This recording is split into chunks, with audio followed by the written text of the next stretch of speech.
ನಮ್ಮ ತಾಯಿ ಹೆಸರು ಕೂಡ ಗಂಗಮ್ಮ. ನೀವೆಲ್ಲ ಗಂಗಾ ತಾಯಿಯ ಮಕ್ಕಳು ಗಂಗಮ್ಮ ಕಸ್ತಿರು. ಆಯ್ ಕೂಡ ಗಂಗಾ ತಾಯಿಯ ಮಗ.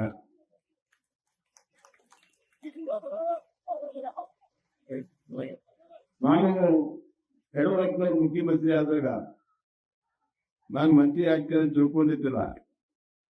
ಆದ್ರೆ ಅವರೇ ಕರೆದು ಕೊಟ್ಟರು. ಅವರು ನಿನ್ನೆ ಅವ್ರಿಗೆ ಸಚಿವನಾಗಿ ಮಾಡ್ತೀನಿ ಅಂದ್ರೆ ಏನ್ ಕಾದ್ರೋಗ ನನಗೆ ಹೇಳಿದ್ರು. ಯಾಕೆ ಸರ್ ಇಲ್ಲ ನಿನ್ಗೆ ಅದಕ್ಕೆ ನ್ಯಾಯ ಕೊಡ್ತೀಯಾ, ರೈತರಿಗೆ ನ್ಯಾಯ ಕೊಡ್ತೀಯಾ, ಅದಕ್ಕೇನೋ ಆಗ್ಬೋದು.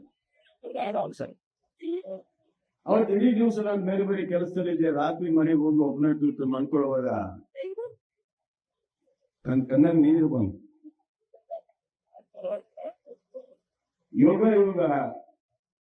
ಗಂಗಮ್ಮನ ಮಗನಿಗೆ ಗಂಗಮ್ಮನ ಮಕ್ಕಳ ಸೇವೆ ಮಾಡುವಂತ ಅವಕಾಶ ಕೊಟ್ಟಿದ್ದಾರೆ ಗೌರವ.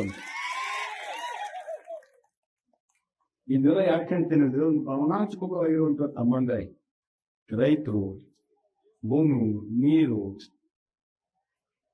ಬದುಕು, ಇದರ ಮೇಲೆ ನಂಬಿಕೆ ಇರುವಂತಹ ಅಂಬಿಗರ ಸಮುದಾಯ, ಇದರ ಮೇಲೆ ನಂಬಿಕೆ ಹೊಂದಿರುವಂತಹ SC, ST ಬಡವರು,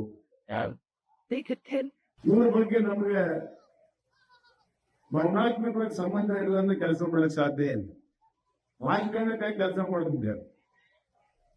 ಹೃದಯದ ಅಂತರಾಳದಿಂದ ಕೆಲಸ ಮಾಡಿದ್ರೆ ಅದು ನ್ಯಾಯ ಕೊಡಕ್ಕೆ ಸಾಧ್ಯ.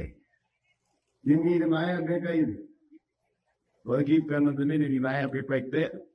ನನ್ನ ಅಂತರಾಳದಿಂದ ಪ್ರಾಮಾಣಿಕವಾದಂತಹ ಪ್ರಯತ್ನ ಮಾಡ್ತೇನೆ. ನ್ಯಾಯ ಸಿಕ್ಕೇ ಸಿಗ್ತದೆ ಅಂತ ವಿಷಯ.